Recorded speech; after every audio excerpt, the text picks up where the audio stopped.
Synthé Night Club, l'émission des supporters des Verts en partenariat avec Active. Présentée par Keun. Allez, bonsoir tout le monde, c'est parti pour le Synthé Night Club numéro 78.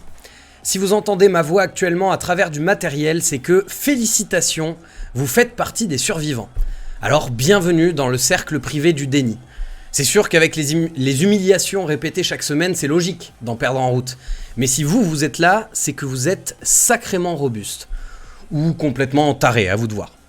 Mais c'est surtout qu'il y a une petite part de vous, peut-être une toute petite part de vous, qui a encore un espoir. Un espoir assez bizarre, parce que bon, tout laisse à penser que c'est mort. Mais bon, puisqu'on est là et qu'on se laisse pas abattre, on va essayer de comprendre, d'expliquer, de râler sur toutes les composantes du club. Ce soir, on va faire un bilan global de la première moitié de saison. Quelle responsabilité pour les joueurs, pour Batles, pour le trio Soukas, Perrin, Rustem, et bien sûr pour le duo magique Roland et Bernard. Pour m'accompagner dans cette balade en enfer, j'appelle Orphée, le ménestrel des enfers, qui joue du sax à défaut de jouer de la lyre. Bonsoir Joss Randall. Bonsoir Keun, bonsoir Eric, et bonsoir à toutes et à tous, et bonsoir Karl. J'appelle également Hadès, qui sera parfait pour gérer les enfers. Bonsoir Eric. Bonsoir à tous. Je sais pas si le titre est bien glorieux, mais... c'est un peu toi le chef dans les enfers là du coup. ouais, on peut dire ça. On va voir un petit peu ce soir ce que tu ferais si t'étais à la place du chef du club là actuellement. Ouais. Et enfin avec nous Charon, celui qui est là pour accueillir les nouveaux damnés, les accompagner et les guider comme il le fait si bien dans le chat. Salut Carlusso. Salut Keun, salut tout le monde, salut le chat. Je note juste que Joss a failli m'oublier, ça m'a beaucoup peiné, mais je ne suis plus surpris venant de ce grand. Attends, je me suis rattrapé, Karl. C'est vrai que j'ai failli t'oublier, par contre. Je me suis rattrapé. Salaud. Et j'avoue que je t'ai nommé Charon, j'ai hésité avec Cerbère, parce que ça colle un peu à la manière dont tu peux aboyer parfois sur Twitter, mais bon, j'ai déjà trop parlé. Je vais quitter l'émission au bout de 3 minutes, donc. Ce serait un record. Je vais y songer.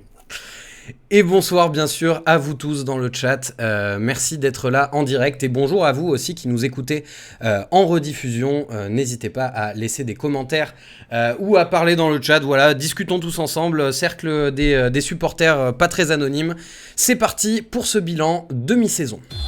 Active Synthé Night Club, le débrief.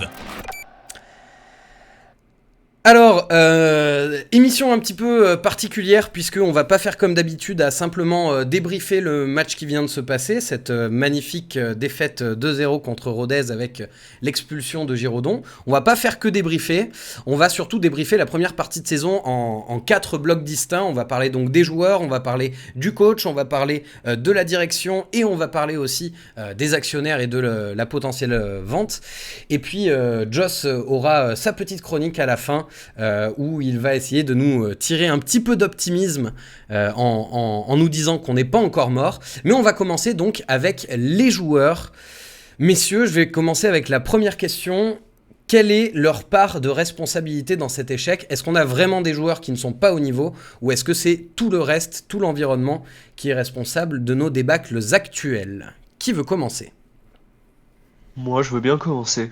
Allez, C'est une question qui me taraude depuis toujours, de savoir le niveau de responsabilité qu'on peut mettre au niveau des joueurs.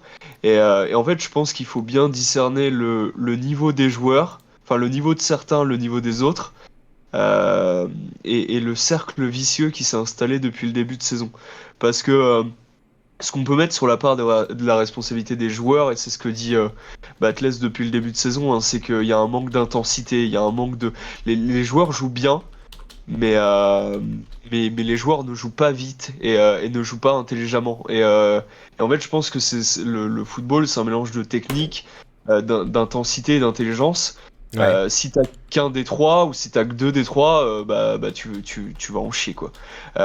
Et moi je pense qu'on a une équipe qui est plutôt technique, qui se débrouille très bien, à part quelques joueurs, je vais pas les citer, mais on a un manque d'intensité criant pour énormément de joueurs par contre, et un manque d'intelligence énorme en attaque. Alors attends, je te coupe. Ce manque d'intensité d'abord dont tu parles, il viendrait d'où d'après toi? C'est mental. C'est mental parce que l'intensité, c'est par exemple arrêter de toucher 3 fois la balle sur place avant de faire une passe. Ouais. L'intensité, c'est de savoir remettre en une touche sur une passe qui est pas molle et d'effectuer une course juste derrière. Ça, c'est quelque chose que certains joueurs sont capables de faire. Les Lobry, les Chambaud en début de saison. Crasso en début de saison aussi. Enfin, voilà, c'est des choses qu'on voit trop peu, et notamment en défense centrale. Et même au milieu de terrain, mon conduit, c'est un truc qu'il était capable de faire dans les premiers matchs qu'il a fait avec nous, mais qu'on n'a pas revu ensuite. Et en fait, je pense que c'est installé un cercle vicieux où certains joueurs nous ont plombés dès le début de saison, Ouais. notamment défensivement. Et les joueurs qui étaient les plus motivés et qui étaient les plus efficaces et qui nous permettaient de garder un petit peu d'espoir, ont mis la tête un petit peu sous l'eau petit à petit, ont perdu cette intensité, ont perdu cette volonté.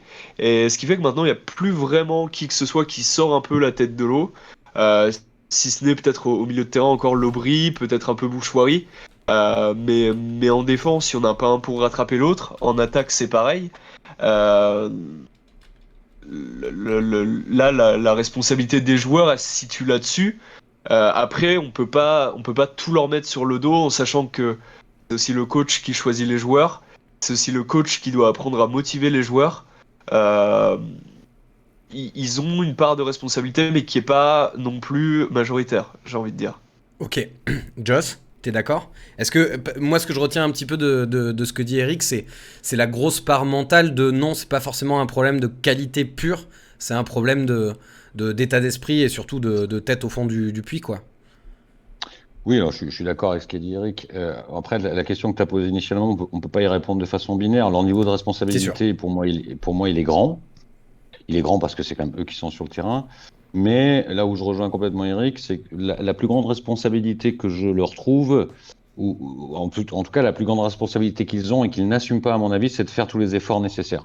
Parce que on peut discuter sur les lacunes des uns et des autres, les carences de certains, ils les ont. J'ai envie de dire, la responsabilité, là, en l'occurrence, c'est plutôt sur celui qui a fait venir le joueur et qui le fait jouer, si le joueur il n'a pas le niveau. Moi, sur ces 15 matchs, je vois un déficit dans l'état d'esprit, dans l'investissement, dans ce qu'on doit mettre, en particulier en Ligue 2. Il y a des efforts à faire qui ne sont pas faits.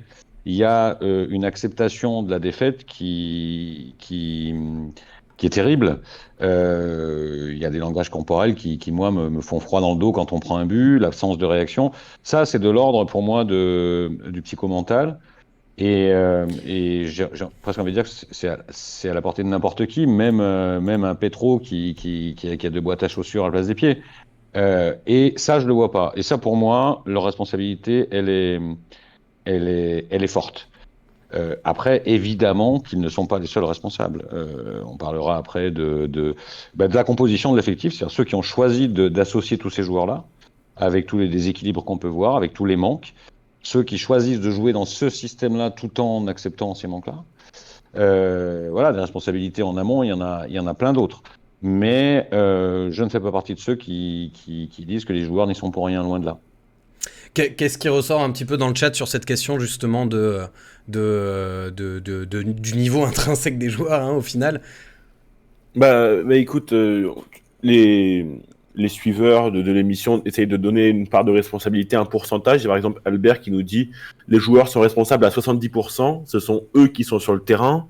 Sam Crow qui nous dit on change de coach, 90% de l'effectif et il se passe rien, c'est assez troublant quand même. Jérémy qui nous dit en flop, je trouve qu'il y a les gardiens principalement. Juju qui nous dit le gros problème, et ça rejoint ce que vous disiez, de ces joueurs, c'est le mental. Même pas la moitié de saison de jouer et quasiment tous cramés mentalement. Il y a trop de pression pour eux pour jouer à Saint-Étienne.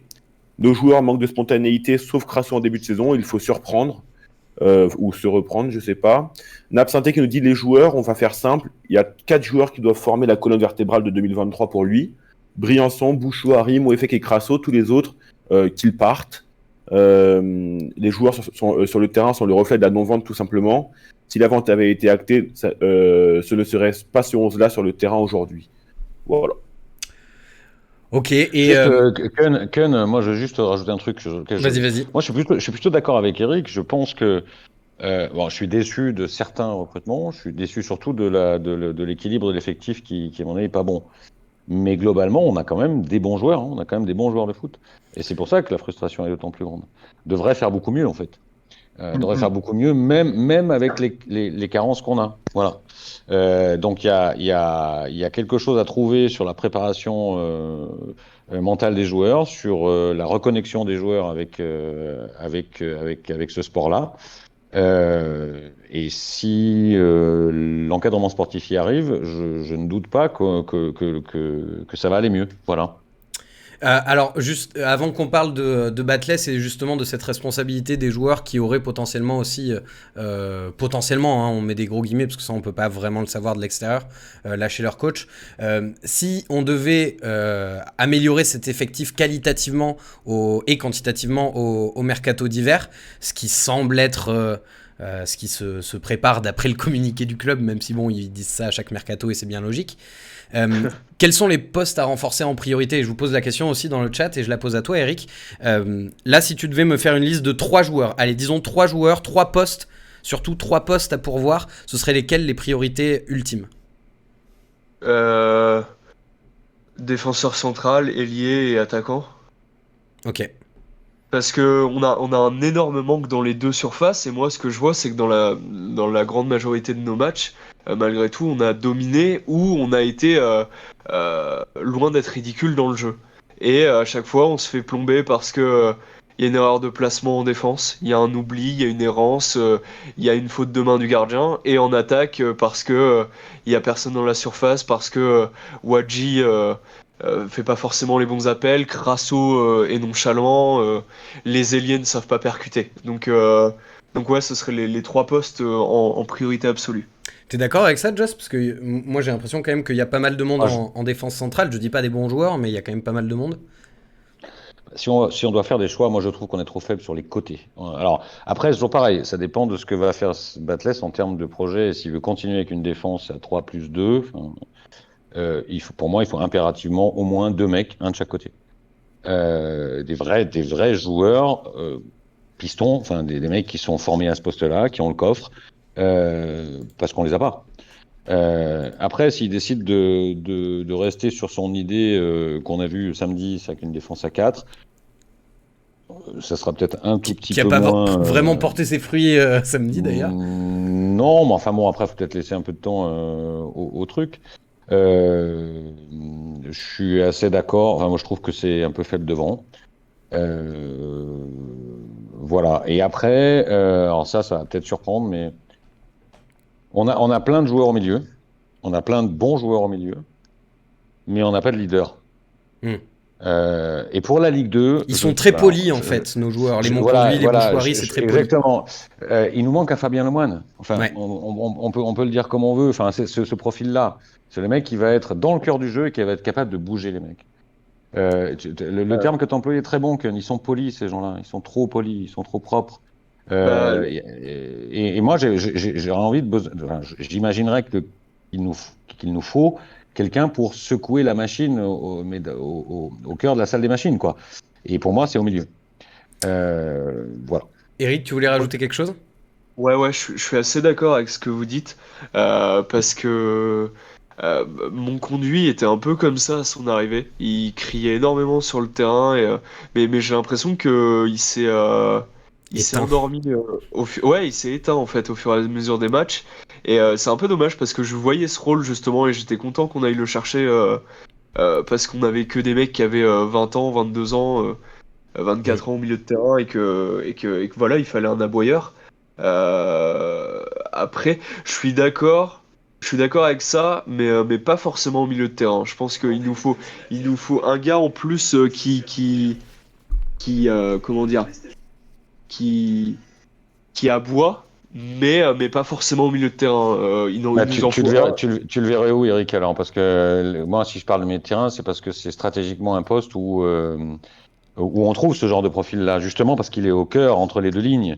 Parce que si tu le mets en défense centrale, ton aboyeur, il va aboyer sur les milieux de terrain, quoi, tu vois. Ouais. Mais je pense un profil plus expérimenté en attaque, ce serait pas une mauvaise idée. Parce que, en fait, le problème, c'est que si on se retrouve sur le terrain avec. Enfin, non, en soi, c'est pas un problème, on n'a jamais trop d'aboyeurs.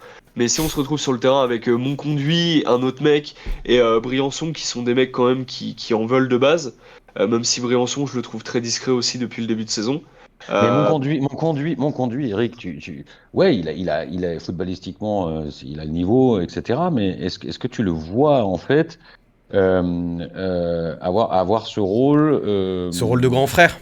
ouais, ce rôle ou de grand frère ou de père fouettard de temps en temps ou de remobilisation des troupes quand on prend un but. Enfin, moi, je le vois pas ça. Même chez mon conduit, je le vois pas. Et je suis un peu déçu de ça parce que j'attendais ça de ces mecs-là. J'attendais ça de mon Ouais. conduit, j'attendais ça de Giraudon, j'attendais ça de Briançon. J'attends pas ça de Namry, hein. J'attends ça de ces mecs-là. Et Alors, pour non, mais moi, je suis c'est une vraie faillite à ce niveau-là. C'est un vrai je vous suis échec. coupe, va d'accord, falloir qu'on avance aussi un petit peu. Karl, sur la question que je posais par rapport aux 3 postes à renforcer en priorité au mercato d'hiver, qu'est-ce que ça donne dans le chat parmi les gens qui nous Bah, écoutent? Bah écoute, il y a Albert qui est un fidèle suiveur de l'émission qui nous dit les postes à renforcer, c'est les pistons, le gardien et un numéro 9. Et je sais que c'est un peu les postes qui reviennent régulièrement parce que le système préférentiel de Batles, on le sait, c'est un système à 3 défenseurs centraux et 2 pistons. Et donc, c'est les postes qui demandent un renouveau cet hiver, pardon. Une sentinelle, un ailier, un attaquant puissant pour Quentin. Attends, tu viens de t'ouvrir une bière là? Non, pas du tout. J'ai Non, entendu bah, un ksh. j'aime pas la bière, donc non. Ok. Il y a Tommy qui nous dit, mais qui voudra venir dans cette galère? Ouais. Tommy répond lui-même personne. Ah, arrêtez, vous me déconcentrez. Et vous allez me faire passer pour quelqu'un que je ne suis pas. Bon, voilà, je me suis perdu. Débrouillez-vous, je suis perdu. Mais non, mais on t'écoutait en plus. Je suis perdu. Mais Giraudon, ça, faut c'est arrêter, la bière au bout de la 8e, on est vite perdu, quoi, hein. arrêtez-vous. Arrêtez-vous. Surtout, Oui, c'est bon. surtout quand on a les cheveux dans les yeux, hein. Bref, allez, oui, c'est bon. Allez. Sujet suivant, c'est bon. Allez, bah écoutez, sujet suivant. Vous aurez été. Vous vous êtes fait spoiler votre représentant, désolé le chat. Non, mais on essaye de garder le sourire hein, quand même. Bon, on va passer à la deuxième partie. On a parlé un petit peu des joueurs, mais je vous avoue qu'on l'a fait un petit peu toutes les semaines de l'année. À chaque fin de match, on a fait des analyses détaillées des prestations de chaque joueur.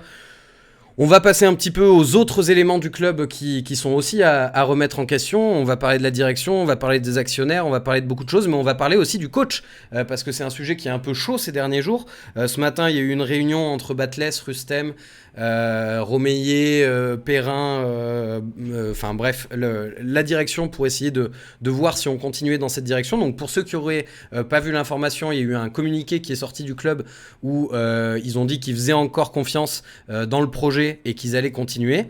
Est-ce que vous, en tant que chroniqueur et en tant que viewer dans ce chat, est-ce que vous y croyez encore au projet Batles? Et sinon, si jamais vous n'y croyez plus, par qui le remplacer? Sachant qu'il y a eu, comme nom évoqué dans la presse, alors c'est très très hypothétique hein, bien sûr, hein, mais des Furlan, des Antonetti et Patrice Garande, sachant également, et comme ça vous aurez toutes les données et vous pourrez répondre en connaissance de cause, que Laurent Batles touche environ 35 000 € par mois, que son contrat est encore valable jusqu'à la fin de la saison prochaine et donc qu'il faudrait environ 700 000 € pour le libérer de son contrat. Messieurs, à vous la parole. Je vais commencer du coup. Ouais, je vais commencer. On va alterner en gentleman qu'on est. Moi, je suis plutôt.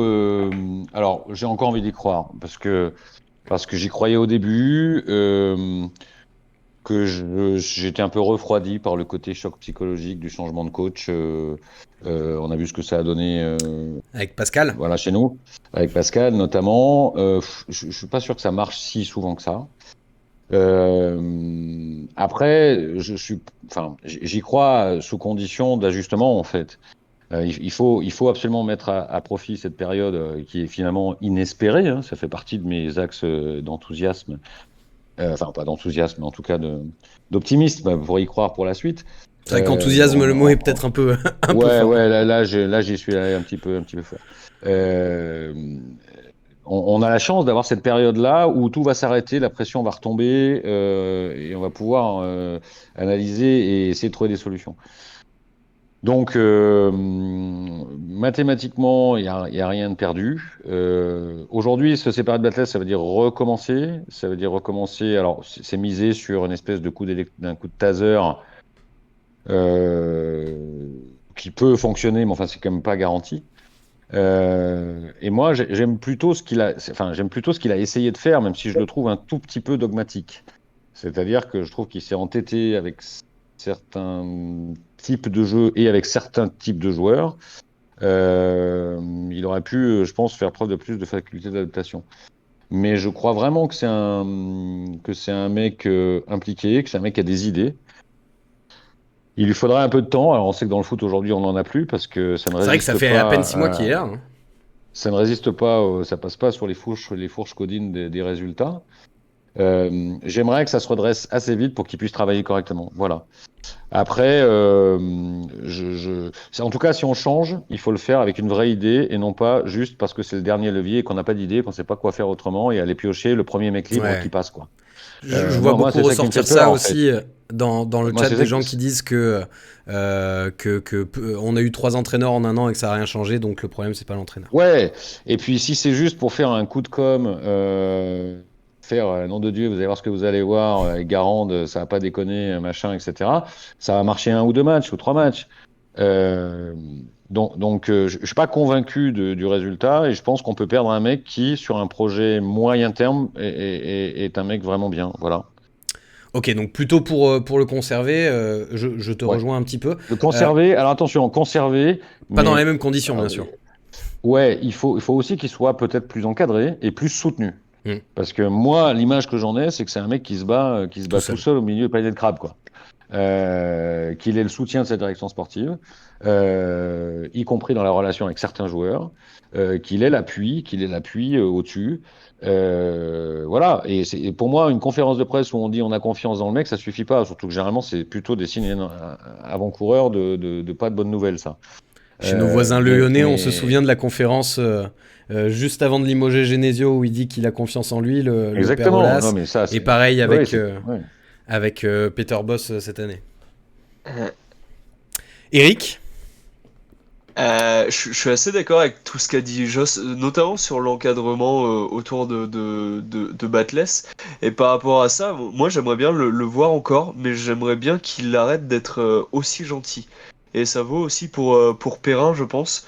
Il serait, enfin, je doute pas qu'il ait recadré certains joueurs, mais en fait le côté grand frère où il ramène ses anciens joueurs, où il se dit que tout va être rose, tout va fonctionner comme la dernière fois, ça j'y crois moyen. Et je pense qu'il prend pas assez il prend pas assez de décisions fortes et que malgré tout, comme je le disais tout à l'heure, cette espèce de spirale infernale qui s'est installée, il en est quand même assez responsable parce que mine de rien, Nadé est resté titulaire les 5 premiers matchs et on a vu Bakayoko qu'au sixième parce que en attaque, euh, je suppose que lui-même a estimé qu'il avait les forces suffisantes avec en tant que piston maçon qui est un sucre mentalement et qui peut s'effondrer à la moindre altercation avec un supporter et avec Pintor de l'autre côté qui est aussi cramé physiquement et mentalement. et On footballistiquement. attaque. Oui, oui, oui. Enfin, de base, c'est un bon joueur, mais je pense il a lâché après sa blessure, Ouais, comme je suis même pas Euh, sûr de ça. Moi, j'avoue que ça fait partie des joueurs qui m'agacent. Mais pardon, j'arrête de te couper. Mais non, non, t'inquiète. Mais oui, oui, de par ses choix, de par ce recrutement un petit peu hasardeux qui, moi, m'agaçait déjà à l'époque où c'est arrivé. Moi, enfin, dès le début, je le disais dans le SNC, je suis pas fan du fait de ramener des anciens joueurs. T'en ramènes un, deux grand maximum, après c'est trop. Après c'est trop parce que ça fait colonie de vacances. Ça fait un groupe de mecs qui se sentent intouchables parce que l'entraîneur les a absolument voulu. Ouais, mais Euh, Eric, je t'arrête. Alors d'abord, je ne veux pas m'être mal fait comprendre. J'ai absolument pas dit que Batles avait tout bien fait. Évidemment, il y a plein de choses qu'il n'a pas bien faites. Mais ça, par exemple, ça, j'estime que c'est de la responsabilité de la direction sportive à un moment de dire où tu vas avec ta colonie de vacances de 3 points. Il a le droit, lui, en tant que coach, de dire bah, moi, je voudrais ce mec-là parce que je le connais, ce mec-là parce que je le connais, machin. Là, puisqu'on parlait de chaîne de responsabilité, de chaîne de commandement, je pense qu'à un moment donné, le DS, il doit dire Laurent, on va pas prendre plus de 2 mecs de 3 parce que ça va créer ce genre de problématique. Enfin, voilà. Ouais. Je suis d'accord avec toi, Joss, c'est exactement ce que je disais. C'est pour ça que je disais que le Perrin doit arrêter d'être aussi gentil aussi. J'allais pas du tout à l'encontre de ce que tu disais, et dans tout ce que tu as dit, tu disais exactement aussi ce que je voulais dire. C'est-à-dire que Laurent Batles fait ses choix, il fait ses erreurs, mais à la fois il doit être dur envers lui-même, il doit être dur envers les joueurs, et c'est aussi le rôle de Perrin de l'encadrer et de lui dire qu'à un moment ça va pas fonctionner. Ça Mais le reste un problème, jeune coach, hein. C'est vrai qu'il n'a pas forcément l'assurance nécessaire pour pouvoir imposer. Mais le problème, il est là, justement, j'allais enchaîner là-dessus, c'est que Soukas, bon bah il a le passé qu'il a et on le sait. Perrin est en poste depuis 1 an seulement et Batles est coach depuis 3 ans seulement. Euh, ça fait un peu léger en termes de connaissances, en termes d'expérience, notamment à travers la Ligue 2, parce que Batles a été coach à 3, mais dans une équipe qui était calibrée entre guillemets pour la Ligue 2 parce qu'ils avaient l'habitude d'y être. Là, le fait est qu'on est arrivé en Ligue 2 comme une équipe de Ligue 1. Et c'est ce que je reprochais à certains joueurs d'ailleurs qui étaient déjà là la saison dernière en début de saison, c'est d'être un peu arrivé en Ligue 2 les mains dans les poches. Mm. Et ça s'est vu sur les premiers matchs. C'est-à-dire que ces mecs-là se sont fait bouffer comme ils pensaient pas que ça arriverait, je pense. Ouais. Donc c'est une question d'être plus dur avec soi-même aussi, ça, pour les joueurs, pour la direction, pour l'entraîneur, pour tout le monde, de se remettre en question et de peut-être moins laisser passer les errances, moins laisser passer les choses qui peuvent sembler faciles, qui peuvent sembler par une exigence plus accrue, je pense qu'on arrivera à des choses plus positives. Mon cher Karl, sur cette question de Batles, alors je me doute un petit peu des réponses, je les lis aussi en même temps. Sur Peuple Vert, on a fait un sondage hier pour savoir si vous faisiez encore confiance à Batles. Il était positif à 56%. Est-ce que ça se retrouve dans le chat et est-ce qu'on a aussi un autre son de cloche? Oui, effectivement, ça reflète assez bien les résultats du sondage d'hier. Même s'il y a évidemment des personnes qui ne sont pas d'accord et c'est cool, ça enrichit le débat. Il y a Monsieur Papa x3 qui nous dit on reproche à Batles d'avoir fait venir ces joueurs-là, mais n'oublions pas il avait moins de 5 millions de budget recrutement pour faire un 11 titulaire et un banc. Et à Chef Esteban qui nous dit on fait confiance à Batles, il nous a proposé un projet sur 2 ans, normal que ça prenne du temps, voire même beaucoup de temps. Il y a Sam Crow qui dit, et je pense que c'est un constat assez partagé, qui dit que les supporters tiennent aujourd'hui uniquement parce qu'il est à Batles, à la tête de l'équipe. C'est vrai que pour l'instant, on le répète, hein, mais la fronde des supporters, elle est vraiment dirigée envers la direction et les actionnaires, plus qu'envers le coach. Là, pour l'instant, Batles a toujours le soutien des groupes. Totalement, ouais. Il y a Koreakis qui nous dit, bien sûr, derrière Batles à fond, faut juste que les dirigeants, enfin les actionnaires, je vais le dire comme ça, lâchent les thunes un peu pour recruter. Il y a Medivi qui rejoint un peu Eric, je pense, qui dit j'aime beaucoup Batles, l'homme, le jeu, mais malheureusement le problème est mental. J'ai vu un autre commentaire, c'était pas celui-là, qui disait que il manquait un peu de poigne et un peu de caractère peut-être dans ses réactions et ses choix, et c'est ce qui rejoignait. Voilà, Batles trop poli, trop gentil, manque de poigne pour Elkato 42. Oui, c'est ce que disait Eric aussi avec l'exigence. Voilà. C'était ce que je cherchais. Il y a Leila qui nous dit le maintien de Batles ne fonctionnera que si le groupe de joueurs ne le lâche pas. Et au vu du dernier match, 3 petits points. Et sinon, je vais en trouver un dernier. Il y a El Cato qui prend un peu le contre-pas, qui nous dit problème de recrutement. Batles annonce on verra au 1er septembre. On avait joué 5 matchs avec 3 points en moins, et puis il y a quelques temps, c'est le maintien. Les objectifs ont changé. Non, ça n'est pas possible. Et il y a Spider Fox qui nous dit, pour un point de vue un peu plus comptable, pour un maintien à 42 points, il va falloir quand même prendre 31 points, soit 10 victoires sur les 23 prochains matchs qu'il reste, ou 8 victoires et 7 nuls. Objectif réaliste pour cette équipe, point d'interrogation. Voilà. Bah pour cette équipe en l'occurrence, pas sûr, mais si elle est améliorée, peut-être. Tiens, vite fait pour répondre à cette interrogation de Spider Fox, très rapidement, vous y croyez quand même encore un peu? Vous pensez que c'est jouable le maintien? Joss? Ah oui, complètement. Oui. Ouais. Oui, Et toi, Eric? oui, je pense que c'est Ah oui. jouable. Oui, c'est jouable. Bon, bah si c'est jouable, alors on va essayer de comprendre encore une fois ce qui va pas. Et on a parlé donc des joueurs, on a parlé du coach, on va passer à la direction. On a déjà commencé à évoquer un petit peu Mercato, à parler argent. On rappelle aussi qu'avec la descente en Ligue 2 cette année, on avait une aide à la descente. Alors c'est pas exactement le terme employé dans les budgets, mais c'est 16 millions et demi par la Ligue pour compenser la chute de division. Un budget qui a pas forcément été utilisé sur le marché des transferts, mais mine de rien qui a permis de payer un peu des dettes et donc d'avoir un peu plus de surface financière. Est-ce que vous croyez ce triumvirat composé de Rustem, Soukas et Perrin capable de faire le mercato qu'on aurait dû faire cet été? Je suis conscient que c'était un peu une question à la con et à rallonge que je viens de faire, je précise. Non, mais on a compris la fin, c'est le principal. Moi, j'ai peur que le problème soit pas l'argent, ce soit l'attractivité en fait. Ouais.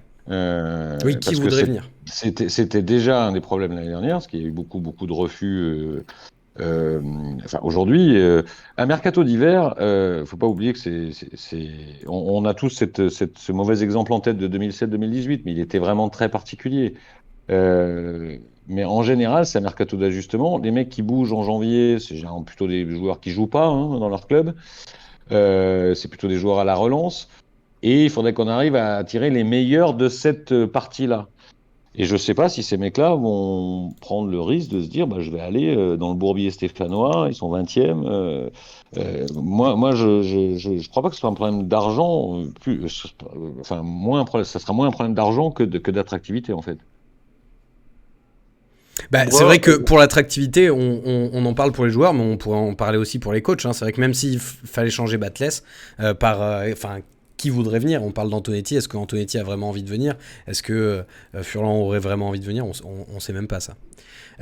Et Eric, sur l'attractivité, sur la capacité de ce trio à réaliser un mercato correct?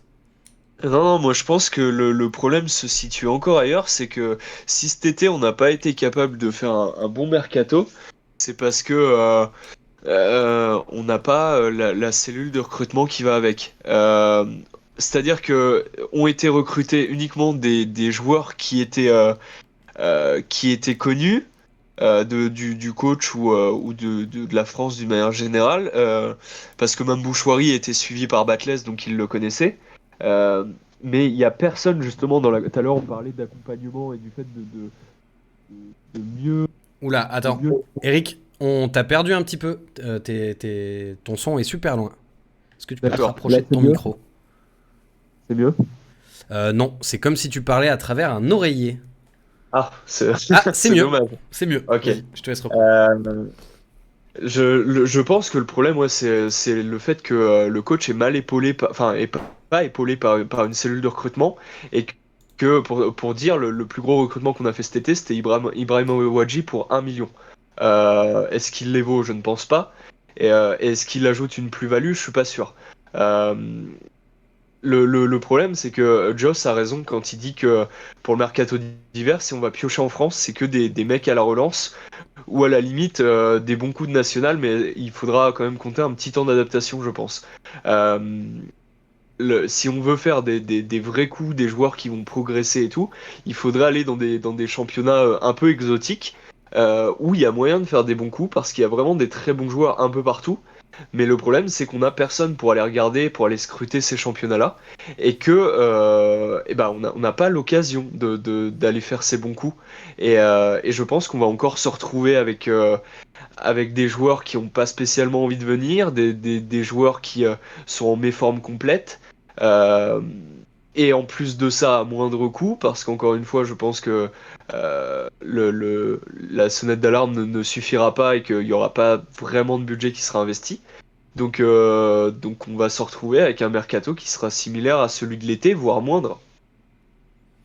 Ouais, Joss, c'est vrai que. Ouais, je suis assez d'accord avec Eric. En fait, la bonne idée, ça serait d'aller piocher dans des championnats étrangers, des mecs qui sont en recherche de lancement de carrière ou de reconnaissance, de mettre un pied dans les championnats ouest européens. Mais pour faire ça, enfin ça se fait pas en claquant des doigts. C'est un travail de réseau, c'est un travail de scouting sur plusieurs années. Et je crois pas qu'on soit prêt à ça, en fait. Voilà. Donc du coup, moi, j'en attends pas grand-chose des mercatos d'hiver, pour être clair avec vous. J'en attends pas grand-chose. Il va falloir trouver les moyens de se sauver avec l'équipe qu'il y a là. On précise quand même qu'ils ont agrandi la cellule de recrutement. Il y a 2 nouvelles personnes qui ont été nommées. J'ai plus leur nom exact en tête. Faudrait que je retrouve. Ouais, mais Ken, on est à 2 mois, de la phase active du recrutement du mercato. Ça se prépare, ça. Enfin, je veux dire, c'est un travail de réseau. Et le travail de réseau, ça se fait pas en 15 jours ou en débarquant mi-novembre, quoi. Enfin, sauf si les mecs arrivent avec des carnets d'adresses plein les poches, mais je pense que s'ils étaient de ce format-là, ils seraient pas chez nous, quoi. Moi, j'aimerais vous poser une question sur un homme qui est, je trouve, quand même assez épargné, mine de rien, dans ce marasme global. C'est Jean-François Soucas. Jean-François Soucas, quand il est arrivé à Saint-Etienne, je me souviens, on avait fait un SNC et je m'étais un peu renseigné sur ce bonhomme que je connaissais pas trop. Et en me renseignant sur lui, je trouvais que des messages de Toulousains qui disaient que c'était une catastrophe, qui nous souhaitaient bon courage et qu'ils étaient ultra soulagés qu'ils soient plus chez eux. Et c'est vrai qu'autant les joueurs, on les voit tous les week-ends sur le terrain et on peut directement dire s'ils sont bons ou pas, autant Soucas, on voit peut-être un peu moins son travail, c'est peut-être plus invisible. N'empêche que depuis qu'il est là, en 2 ans à peu près, le club n'a fait que chuter. Est-ce que, même si c'est plus difficile parce qu'on ne voit pas son travail au quotidien, est-ce que pour vous c'est un des principaux, si ce n'est le principal responsable du cataclysme qu'on vit ? Il participe forcément, vu son poste. Il a un poste de responsabilité, donc oui, il est responsable. Et oui, les faits sont têtus. Depuis qu'il est là, ça ne fait que dégringoler. Après, je pense que c'est quelqu'un qui a des qualités sur le plan administratif. Il est arrivé parce que ça, c'est sûr qu'il a beaucoup agi dans la recalibration, enfin le recalibrage du club, pour le faire passer de 60 millions d'euros à 30 millions d'euros, parce que c'est pas une opération simple.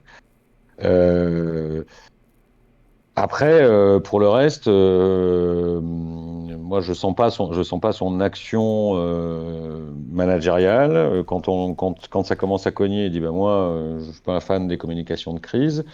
Il m'a pas l'air très courageux par rapport à ça, quoi. Et voilà, vu de l'extérieur, si on en juge au fait, évidemment, il faut qu'il parte, puisqu'effectivement, ça marche pas. En précisant que s'il part, il a négocié un parachute doré de 600 000 €, d'après le journal de l'équipe. Ouais. Oui, bon, après ça, ceux qui l'ont fait venir n'étaient pas obligés de le signer non plus, ils sont pareils. Mais en tout cas, ce qui est sûr, c'est que ça fonctionne pas. Enfin, les résultats sont là pour le montrer. Après, on entend énormément de choses sur la relation qu'il peut avoir avec les uns et les autres, avec Batles et compagnie. Moi, j'en sais rien, mais en tout cas, ce qui est sûr, c'est que ça fonctionne pas, et que au moment où le bateau tangue, moi, j'aimerais que ce mec-là, et j'aimerais aussi que Loïc Perrin le fasse, mais j'aimerais que ces mecs-là se montrent, aillent un peu au charbon, montrent qu'ils sont présents. Et moi, je le sens pas, ça. Alors, ça veut pas dire que ça n'existe pas, mais en tout cas, ça se voit pas. Et si jamais ça existe sans se voir, le moins qu'on puisse dire, c'est que ça fonctionne pas. Ouais. Donc au bout d'un moment, j'aurais tendance à dire que ça marche pas bien. Voilà, ça marche pas bien. Eric, tu rejoins Joss ? Ouais, je suis assez d'accord avec Joss et en fait, j'arrive pas trop à déterminer si si vraiment enfin, il y a un manque de compétences et ils font très mal leur travail, ou si il y a quand même malgré tout de la bonne volonté, mais que il y a pas forcément les bonnes idées, et qu'ils travaillent pas forcément dans la bonne direction. Enfin, par exemple, j'ai aucun doute sur le fait que Loïc Perrin soit plein de volonté, mais quand je vois que il décide que maintenant de travailler sur la cellule de recrutement alors qu'il est là depuis 1 an et que c'est problématique depuis des années notre recrutement. Enfin, moi, ça m'interroge sur la façon dont ils sont aiguillés, la façon dont ils organisent leur travail par rapport au monde professionnel du football en général. Ouais.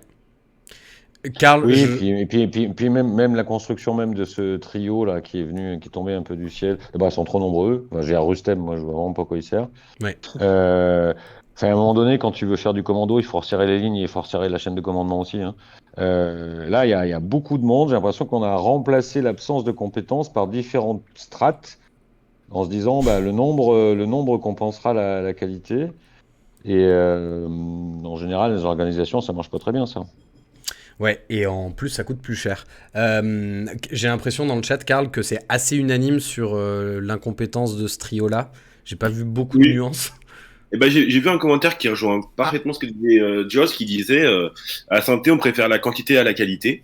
Mais sinon, pour revenir au début de votre échange sur est-ce que le club est encore attractif, etc., tout le monde est unanime pour dire qu'aujourd'hui, plus du tout. Et c'était un peu le discours qu'on entendait déjà cet été. Nico qui nous dit personne ne voudra venir maintenant, aucune confiance dans ce trio pour Nab, personne ne voudra venir dans un bourbier pareil pour El Cato. Golorix nous dit si tu viens à la SSE, tu pousses ta carrière, c'est une mauvaise idée. Bon, après, Romeyer et Cayazo démission. Tant que Cayazo. On y arrive sur Romeyer et Cayazo, on y arrive, vous inquiétez pas. Alors, Leïla qui nous dit les mercatos d'hiver n'ont jamais la même ampleur que ceux d'été. Alors, y a précision, là c'est quand même un mercato d'hiver particulier parce qu'on n'aura jamais connu de Coupe du Monde en hiver et il est, d'après les analystes et les économistes du sport, a priori ce sera un plus gros mercato d'hiver que d'habitude. Voilà, je dis ça, pas forcément pour nous. Il y a Barça RDZ qui nous dit sur le papier le recrutement est très bon pour la Ligue 2 les gars. Golorix qui nous dit mettez un étranger comme entraîneur, marre des Français, un gars de l'Est à l'ancienne, ça c'est pour Golorix, bon. Ivana-Sek, le retour d'Ivana-Sek. El Cato 42 qui nous dit quand tu vois la qualité de Giraudon, Pintor, Wadji, Petronadé, c'est faible mais faible. Bon après il y a des commentaires un peu plus limite que je relirai pas, ouais, mais il y a Spider Fox qui faut se débarrasser de 10 joueurs. Alors je vous les liste. Oula, bon. Giraudon, Wadji, Petro, Nadé, Masson, Briançon, Namri, Pintor, Dreyer, Palencia. On veut des bons joueurs, mais qui va vouloir venir chez nous, car notre attractivité n'est pas extraordinaire pour Piazza-le-Breton. Et après, ça part sur Soukas, il y a peu de commentaires constructifs. Oui. C'est beaucoup d'insultes, beaucoup de messages un peu haineux. Mais il y a Manu63 qui nous dit Soukas, une descente en D2 en tant que joueur, déjà 2 descentes en Ligue 2 en dirigeant. Il lui manque plus que la descente en nationale pour compléter son palmarès. Le grand chelem. Il y a Nicolas qui nous dit épargner Soukas, par l'actionnariat incompétent, le mec il a des responsabilités et pas de délégation, de signature. Faut pas déconner. Romeyer nous l'a encore fait à l'envers. Voilà. Et bien justement, Romeyer, on va passer au... Juste pour terminer, j'appuie quand même sur ce qu'a dit Eric, c'est passé un peu vite au début. Il y a un problème aussi, c'est que ces mecs-là, ils ont trop peu d'expérience. Voilà. Trop peu d'expérience. Perrin, il démarre. Soukas, il a peu d'expérience et effectivement, c'est une expérience de descente. Enfin, confier l'avenir du sportif et de management du club à des mecs avec aussi peu d'expérience, c'était vraiment un pari. Voilà. Tout à fait. Et le coach est jeune, le directeur sportif est jeune, etc. Justement, les actionnaires, qu'est-ce qu'on peut espérer, messieurs, avec ces actionnaires ? Est-ce qu'on peut espérer qu'il y ait un changement de direction ? Est-ce que, au contraire, il faudrait qu'ils s'effacent le plus possible ? Qu'est-ce qui serait la stratégie la moins catastrophique à adopter ? Qui mettent de l'argent ? Ouais. Est-ce que tu penses que c'est... Non, mais sérieusement, en vrai, est-ce que tu penses que c'est envisageable que Cayazo et Romeyer lâchent un petit chèque ? Est-ce qu'ils ont les moyens déjà ? Alors, vu qu'on est en Ligue 2, je pense qu'ils ont les moyens de mettre un petit peu de budget. Pas énormément, pas autant qu'on le voudrait. Mais Ouais. ils ont les moyens de mettre un peu de budget, mais ils le feront pas parce que ça fait des années qu'ils disent qu'ils veulent plus mettre un sou dans le club et je pense que c'est acté. Euh, enfin, je le disais avec un infime espoir et en même temps de manière ironique, c'est que ce qu'on peut espérer, c'est que ils essayent d'étoffer ils essayent d'étoffer le staff, la direction, enfin le directoire, mais en qualité, cette fois avec des gens qui ont l'habitude, des gens qui travaillent bien, qui travaillent sérieusement, qui se donnent vraiment, et qui permettraient d'épauler, d'accompagner à la fois Batles, à la fois Perrin, à la fois Soukas, des de donner les responsabilités à des gens qui savent ce qu'ils font, je pense. Parce que là, le problème, c'est qu'on navigue un peu en eau trouble, et c'est le problème du directoire aussi, c'est qu'on navigue un peu en eau trouble et que bah, c'est un peu la panique à bord. Mais tu les sens capables justement de nommer les bonnes personnes parce que ça fait quand même bien 15 Oui. ans qu'on voit qu'ils ont du mal, quoi. Oui, bah oui. Là-dessus, je te rejoins totalement et bah, je peux pas te contredire en fait. Malgré tout, s'ils nomment des gens, ça sera encore un pari, encore une fois, et on n'aura qu'à croiser les doigts. Ouais. Bon, Joss, Ouais, alors moi je suis pas la d'accord avec mitraillette. vous. Je suis pas d'accord avec. C'est pas un problème de pognon, une fois de plus. Je pense que même si y en a un qui arrivait avec 15 millions d'euros, ça changera rien parce que tu n'arriveras pas à les dépenser. Tu n'arriveras pas à faire venir des bons joueurs. Enfin, la question n'est pas là en fait. Ok. La question c'est que tu es 20e de Ligue 2, que ça fait 3 ans que tu donnes l'image d'être dans un bourbier qui se casse la gueule. Les joueurs qui vont coûter 5-6 millions d'euros, ils viendront pas. Donc je pense que c'est pas une question d'argent. C'est une question de gouvernance. Qu'est-ce qu'on peut attendre aujourd'hui de cette gouvernance, là, dans la crise dans laquelle on traverse? Bah, pour moi, c'est stop ou encore. C'est-à-dire que soit les actionnaires se décideraient enfin à jouer leur rôle, mais ça paraît pas bien parti quand même, parce qu'il y en a un qui vit à 6000 bornes, l'autre Oui, Kaezo, je crois qu'il faut faire une croix dessus, hein. qui prend des coups de sang, etc. Donc, soit les mecs, ils disent voilà, c'est nous les propriétaires, on va reprendre le truc en main, on vient au club. On va restructurer, on va peut-être changer des gens et on va le manager et on va voir tous les mecs tous les lundis matins. Et ben je dis allez-y, pourquoi pas? Au moins on ferait votre boulot. Mais si c'est pas ça, il faut surtout qu'ils touchent à rien, qu'ils ne touchent à rien et qui misent sur le fait que l'équipe qu'ils ont mis en place progresse, arrive à trouver des solutions, etc. et qu'ils les fassent pas chier. Voilà, pour moi, c'est ce que j'appelle le stop ou encore. Genre Euh, l'intervention qu'il y a eu ce matin, là, la petite intervention, la réunion pour toi, c'est une bonne nouvelle que Romeyer ils viennent dire bon allez on fait un point, ou est-ce que ce serait une meilleure nouvelle qui reste dans son coin et qui dise plus rien? Bon, je pense que c'est très politique ce qui s'est passé ce matin et c'est un exercice de communication. Ok. Après, il est dans son rôle de faire ça parce qu'il est actionnaire, que ça va pas et qu'il réunit les mecs qui managent et en leur disant les gars, ça va pas, je veux comprendre pourquoi ça va pas et je veux comprendre ce que vous allez faire pour que ça aille mieux. Ça, il est dans son rôle. La question, c'est comme toujours, c'est toujours pareil, quand tu mets des plans d'action en place dans une entreprise, c'est bien beau de gueuler un grand coup, mais si derrière ton plan d'action tu le suis pas, ça sert à rien, hein. C'est comme pisser dans un Stradivarius, hein. Donc moi, j'attends plutôt de voir ce qui va en ressortir. Quel va être le plan d'action présenté par les gens à qui il a demandé de le présenter et comment il va le suivre. Ça, c'est ce que j'appelle un actionnaire qui agit. Mais là encore, on a ce problème-là que Roland Romier n'est pas le seul propriétaire du club. Donc si lui met en place un truc et qu'il se fait torpiller derrière, même à distance, dans ces cas-là, il vaut mieux qu'il touche à rien, les mecs. Il vaut mieux qu'il touche à rien. Et on va jeter la pièce en l'air, ou on va vraiment y croire, on va faire brûler des cierges, enfin tout ce que vous voulez, pour que le groupe, Perrin, Soukas, Batles, les joueurs, arrivent à trouver la voie pour rester en Ligue 2. Voilà. Mais dans tous les cas, moi, le côté il faut vendre le club demain ou il faut mettre 15 millions sur la table, ça ne sert à rien. Il n'y a rien du tout. Ça ne changera rien à l'issue de la saison de la Saint-Etienne. Rien. Ouais. Bah ça donne pas envie tout ça, hein. C'est assez terrible. J'ose pas venir vers toi en fait, Karl, pour ce qui se dit dans le chat. Ça va, c'est Bah, ça va être court parce que voilà, on va faire un tri rapide, mais il y a Corey Akis qui nous dit on espère qu'il se barre, sinon il n'y a rien d'autre à espérer. C'est plutôt gentil par rapport à ce qu'il y a.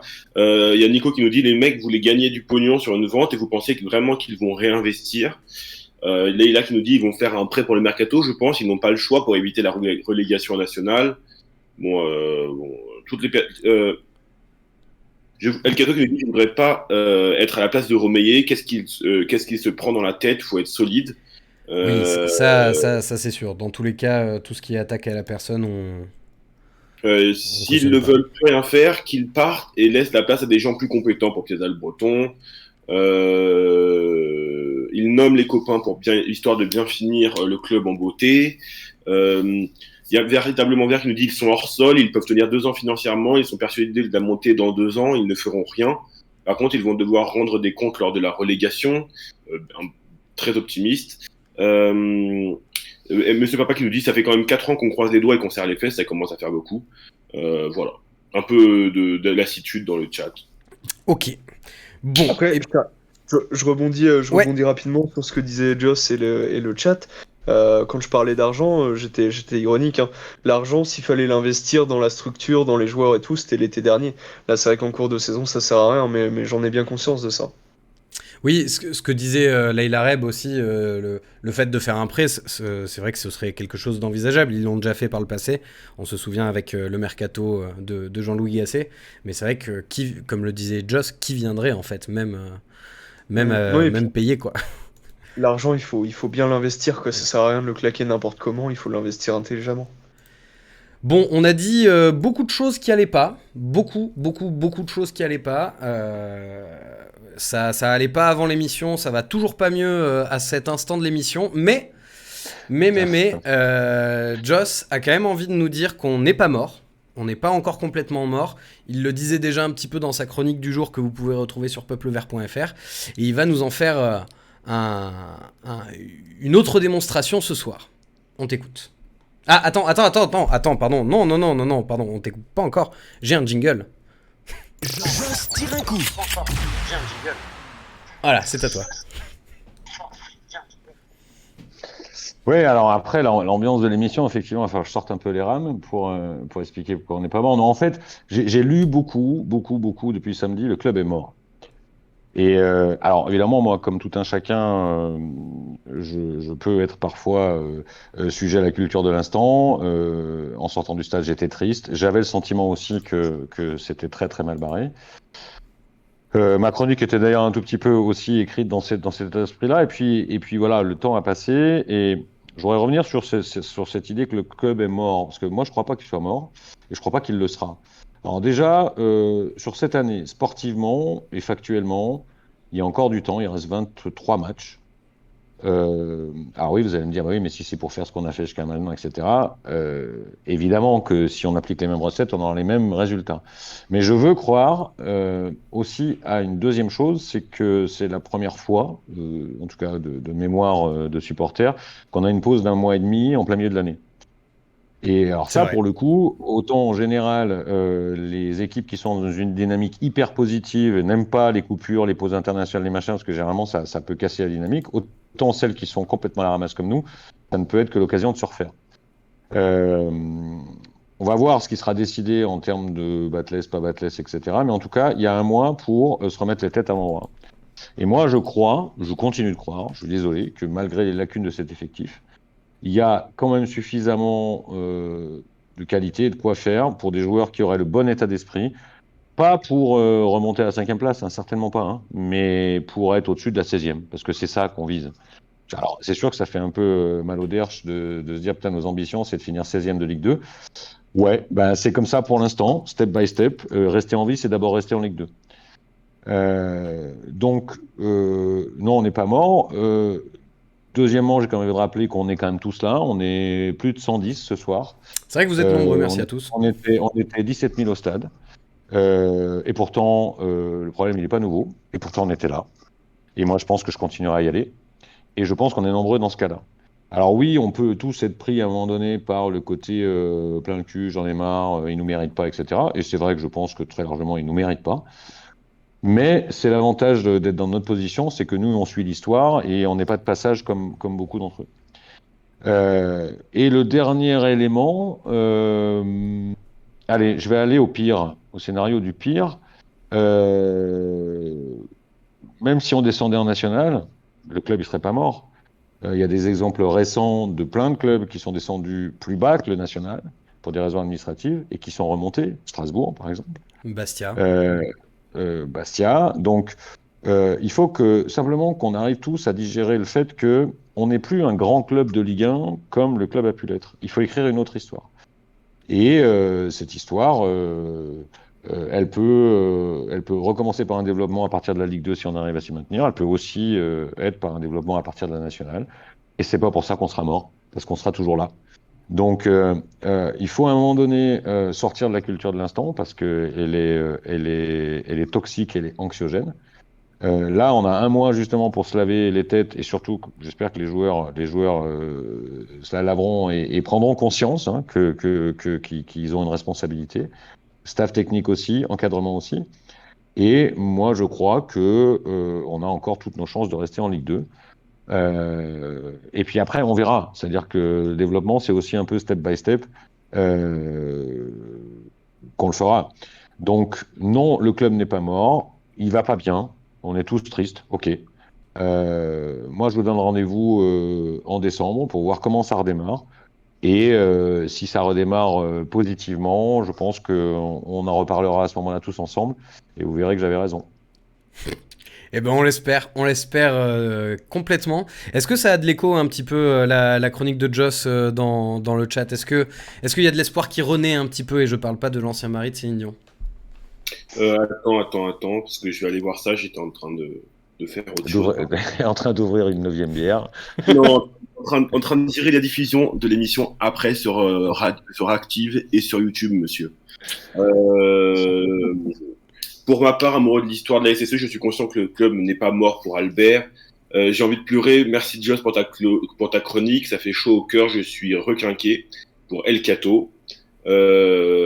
Exactement, Joss, ta relégation ne tuera pas le club, mais va l'assainir pour véritablement vert. Zolax qui nous dit en 98, il me semble qu'on était 20e de Ligue 2 et on a réussi à remonter. Saint-Étienne n'est pas mort. Vert est la couleur de l'espoir. Albert nous dit, Joss a raison, on était déjà dans cette situation entre 97 et 2003, on s'en est déjà sorti, on peut donc le refaire. À chaque fois, l'entraîneur est resté, il a réussi son opération maintien, jamais 203.